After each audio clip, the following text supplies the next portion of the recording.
vén chu ni sat khop mai vén chu hei motor adal to vel te le achung vel te khan chei thar ve le to na hei alto 800 khani a hei hi adal to em a bang eng bel te hi abulami hi athar kan pel tur chu nia ain thar lai em a taxi hi a bang eng bel hian ati tharin ati thar lo ve the em boka headlight heng apal deuh to athim to lu te hi anti fai sak boka nga seat cover vel te an fit thar sak boka nga headlight chrome he ding lai vel te hi an thak sak vet boka nga ali the hi tlemin han chei pol vele deuh hi chuan nal vele viau tura ngai la rengat te kan fo sak boka nga taxi light te po hi zana tlan chian ni chuan en tir ve ngei kha nga ya aluyan kho hi hau tak thei kho me a eng ringot ti ti yang kan tha apan tak kha ala ta chu hian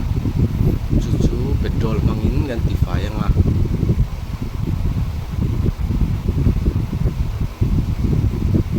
na hi hau tak thei kho me a ai tiang sticker lui han remove le vel mo chuan private motor te po ai tha hen tau khop mai a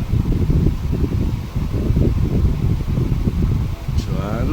a eng hei kan lo bel zam to boka rengat te po lo fo fel vel to a alto 800 ti motor thadeu mai nia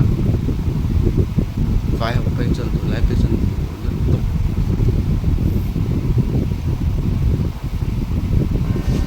để gạt mấy mình bộ hàn còn thực này là cái này em mà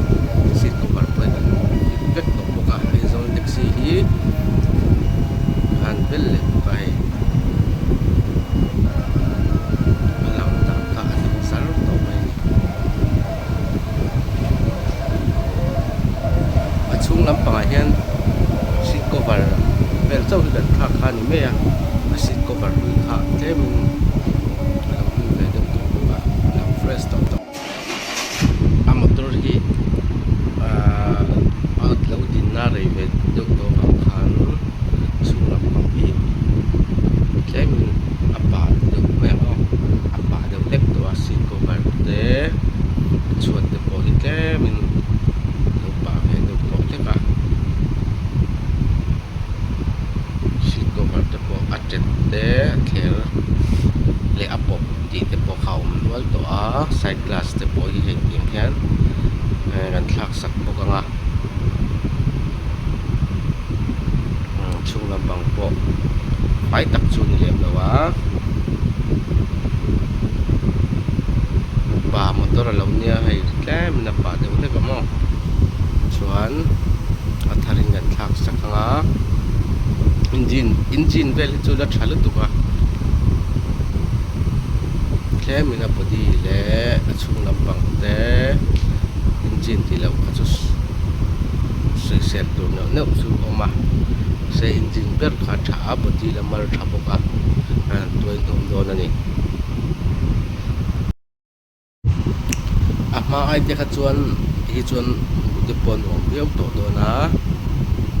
seat cover hi alto 800 ti vela hian tun lai chu ang hian quality lu tu ki om thei lova le a motor nei tu te pon quality lu tu ki chu an tha vak pi kin kading lova alto 800 hi motor thadeu mai nia ti chuan a chunga han lu te pon fel fai thlap to mai he